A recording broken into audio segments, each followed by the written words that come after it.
Certain times of the year we always have a little bit of monsoonal moisture or just some early spring weather where it's like cold and wet followed by warm and dry and then cold and wet, and powdery mildew it takes off like crazy. It gets onto flowers, it gets into the vegetable garden, especially on squashes, melons, and cucumbers, roses.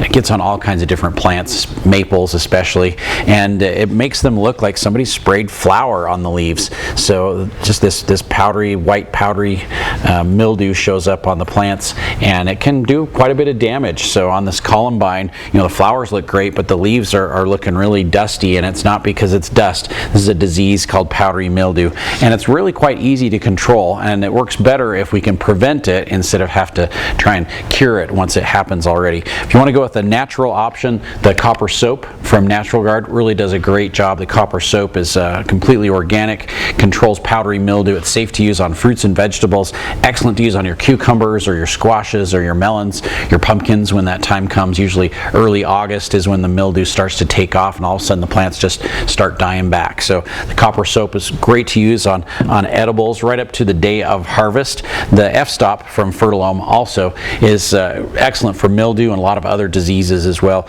but it is systemic, so it'll work from the inside out. So it is safe to use on some edibles, but it's great for flowers. It's excellent for shrubs, for trees as well too, especially if you can't spray the entire tree. Since it is systemic, it'll be absorbed in through the leaves, run through the circulatory system of the tree, protect the whole tree. So we've got some great options from Fertilome for controlling powdery mildew on all kinds of plants as it shows up this summer.